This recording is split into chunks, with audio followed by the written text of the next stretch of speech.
Olá, você que me segue no Rodrigo Silva Arqueologia. O verão já está chegando aí, muito calor. E eu estou aqui de novo para o nosso bate-papo semanal. Hoje eu vou fazer um vídeo um pouquinho mais curto, tá bom? Vamos explicar para vocês apenas uma curiosidade bíblica sobre aquela questão do galo que supostamente cantou na noite em que Jesus fora negado por Pedro e traído por Judas, tá bom? Eu vou explicar isso aqui para você. Mas antes de mais nada, quero deixar o meu convite aqui. Você que não é inscrito no canal, se inscreva. Ative o sininho de notificações, assim toda vez que eu postar um vídeo novo aqui você vai ficar sabendo. Se gostar, deixe o seu like, o seu comentário, que é muito bem-vindo aqui no canal do Rodrigo Silva Arqueologia. E não se esqueça, toda quarta-feira tem aula inédita lá no curso A Bíblia Comentada com Rodrigo Silva.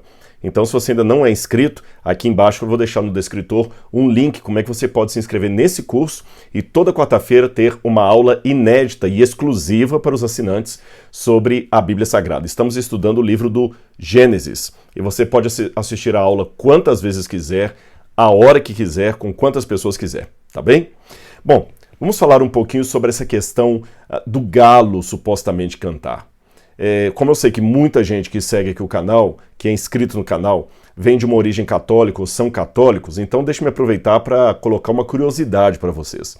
Vocês já devem ter visto que todo Natal, geralmente, a televisão transmite a missa do Papa, chamada de a Missa do Galo.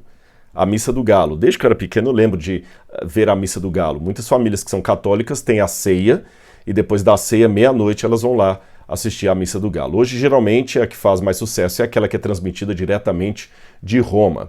Mas o que seria essa Missa do Galo? Já que faz parte da cultura brasileira isso aí, mesmo para quem não é católico, eu vou dar essa explicação. Na verdade, a ideia de Missa do Galo, ela já foi instituída, se eu não me engano, foi pelo Papa Sisto II, lá desde o século V a.C., depois de Cristo, lá no Concílio de Éfeso.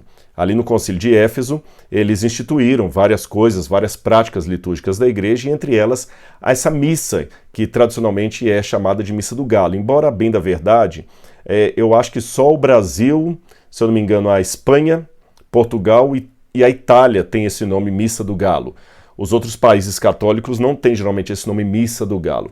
Agora, as origens dessa expressão Missa do Galo, elas são as mais diversas. Aí, alguns dizem que a Missa do Galo se deu em comemoração ao fato de que no nascimento de Jesus, um galo anunciou a vinda do Messias. Ele cantou tão forte, que o canto, o cocoricó daquele galo ecoou por todo o planeta Terra, anunciando que Jesus havia nascido.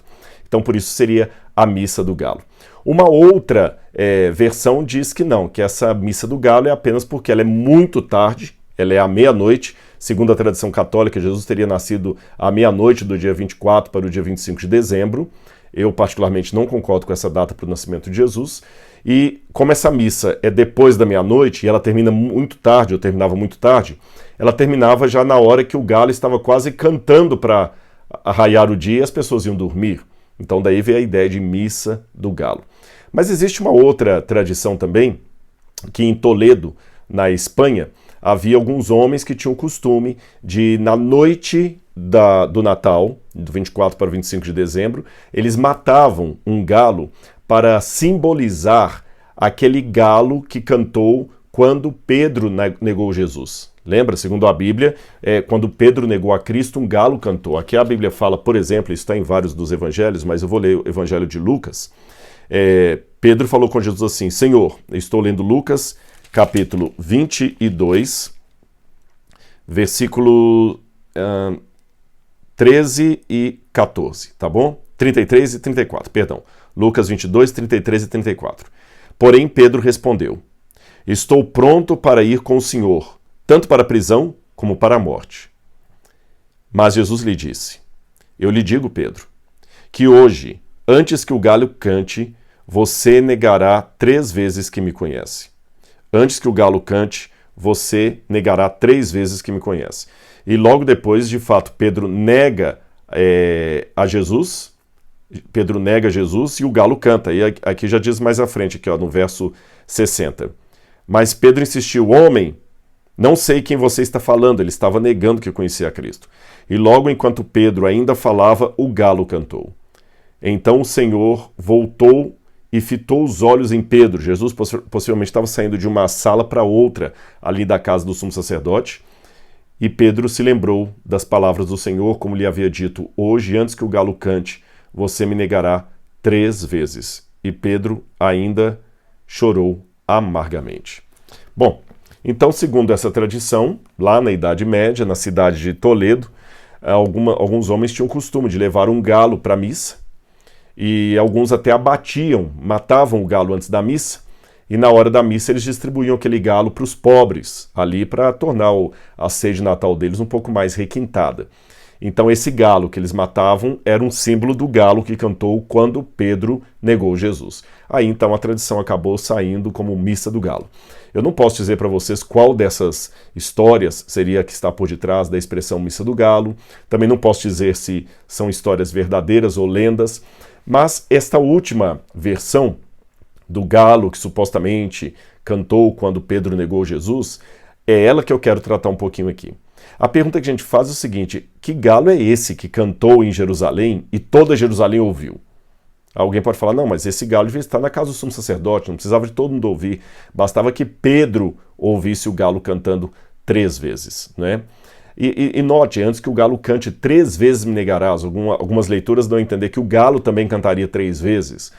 Então, afinal de contas, o que é esse galo? A complicação fica um pouquinho mais assim, acentuada quando a gente vai na literatura judaica. Sabe por quê? A Mishnah é um livro, é um tratado judeu de regras, leis, liturgias, comportamentos, ética, moral, usos e costumes do judaísmo. A Mishnah faz parte do Talmud, e o Talmud começou a ser preparado ali no final do 1º século depois de Cristo, e adentrou a Idade Média, sendo preparado o Talmud. Agora, muitos judeus acreditam que as leis que foram escritas no Talmud, na verdade, são a forma transcrita de outras tradições orais dos judeus que eram de muitos séculos antes. Então, muita coisa que a gente encontra no Talmud, talvez possamos até aplicar para a época de Jesus. E um dos tratados do Talmud é o tratado da Mishnah, que eu cito aqui no meu livro A Enciclopédia Histórica da Vida de Jesus. A Mishnah, justamente no tratado do Baba Kama, diz assim: não será permitido criar galos em Jerusalém por causa das coisas santas. Nem os sacerdotes podem criá-los em qualquer lugar da terra de Israel. Então esse tratado aqui, embora o galo fosse um animal kasher, ou seja, fosse um animal limpo para o consumo, de acordo com as regras de Levítico capítulo 11, nós temos indícios que os judeus não costumavam comer galo na época de Jesus. Não era um alimento assim que fazia parte do cardápio deles, mesmo não sendo proibido pela lei, tá certo? Mesmo não sendo proibido pela lei. Por exemplo, alguns tipos de gafanhotos podem ser comidos de acordo com a lei de Levítico, mas nós não temos o costume de comer gafanhotos aqui no Brasil. Entenderam? Então, da mesma forma, parece que os judeus, por alguma razão, eles não gostavam muito do sabor da carne do galo. O galo era um alimento mais de consumo dos romanos e dos gregos também. Mas os judeus não costumavam muito consumir o galo, não. E mesmo, repito, o galo sendo um animal limpo para o consumo, de acordo com Levítico capítulo 11, era um animal kasher, por causa talvez que a sujeira que o galo fazia, ou pelo fato do galo comer ali vermes, qualquer coisa assim que estivesse na terra, não se podia ter criação de galo em Jerusalém. E, aliás, em toda a terra de Israel, e até um adendo aqui, um detalhe assim, em destaque nessa lei da Mishnah. Os sacerdotes estão proibidos de criar galos na sua casa, ou em qualquer lugar da terra de Israel. Então vamos pegar esse texto aqui e vamos comparar com o texto bíblico. Pedro negou Jesus ali no pátio da casa do sumo sacerdote. Você sabe, Jesus é preso lá no Monte das Oliveiras, e antes de ser levado para Pilatos no raiar do dia, Jesus é levado primeiro para a casa lá onde ficavam despachando Anás e Caifás. E ali eles reúnem alguns homens, algumas testemunhas falsas contra Jesus e tudo mais. Jesus é preso ali, passa a noite toda apanhando, a noite toda o pessoal tentando montar às pressas um dossiê contra Jesus, para que no dia seguinte, no amanhecer do dia, já fossem lá até Pilatos. Então a gente calcula mais ou menos onde é que seria a casa do sumo sacerdote ali em Jerusalém. Tanto é que esse lugar é tradicionalmente chamado de Galicanto, Galicanto, porque ali o galo cantou. Aliás, até também as missas são chamadas de Ad Galo Cantus, Ad Gali Cantus, ou seja, a missa do galo que canta. E o Galicanto também é o lugar onde o galo cantou. Só que se eles estavam na casa do sacerdote, e a Mishnah diz que os sacerdotes não podiam criar galos e galinhas em casa, ali em nenhum lugar da terra de Israel, então fica estranho que galo é esse que teria cantado na noite em que Pedro negou Jesus. Aliás, ele deveria ter cantado de tal monta que a história rolou e os próprios evangelistas depois acabaram narrando o fato. Bom, uma explicação que muitos historiadores dão, eu a coloco no meu livro aqui, é que provavelmente, a gente não pode bater o martelo nisso, mas é uma hipótese muito razoável, provavelmente, quando Jesus falou, antes que o galo cante, você me negará, Jesus não estava se referindo à ave, ao animal, mas sim a uma trombeta romana chamada Galitium. Na Galitium, que é essa trombeta romana, ela tocava pelo menos 2 ou 3 vezes à noite. Ela tocava na hora terça, que era mais ou menos equivalente ao nosso meia-noite, depois ela tocava de madrugada e ela tocava no raiar do dia. E esse nome, Galitium, tem Galitium ou Galinium, tem uma outra forma também de escrever aqui que eu anotei, Galitinium, tem Galitium e Galitinium, eu esqueci dessa variação aqui na língua latina.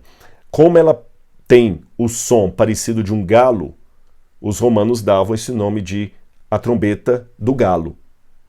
Então, provavelmente, os soldados que estavam ali na Fortaleza Antônia, a Fortaleza Antônia, para que você saiba, era uma fortaleza, um posto militar dos romanos que ficava ali nas adjacências do templo.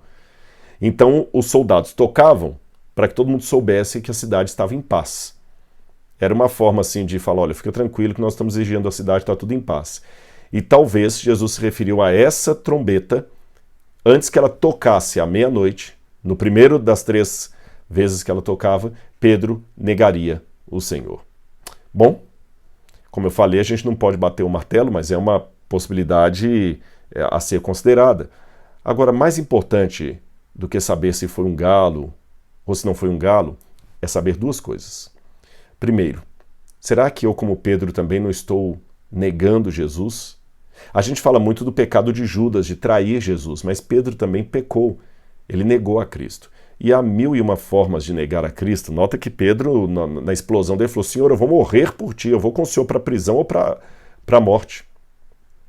Às vezes, na bonança, é muito fácil nós falarmos que amamos Jesus. Mas, de certa forma, eu poderia dizer que há 2 tipos de ateísmo, sabe? Tem o ateísmo prático e o ateísmo teórico.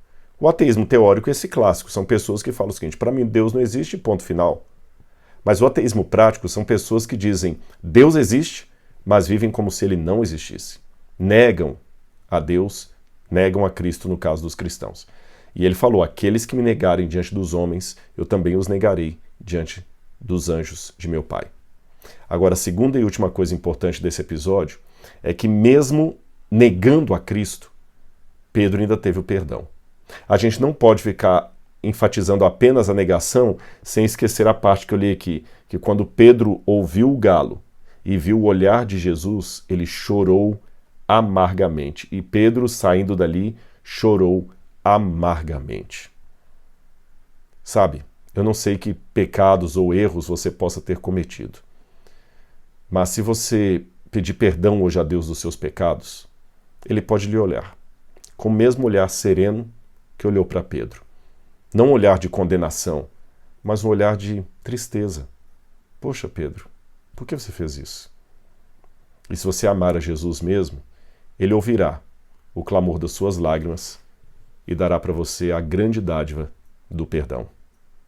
Que Deus abençoe todos vocês. Eu espero que tenham gostado desse conteúdo e na próxima semana nós temos mais um vídeo. Grande abraço, até lá.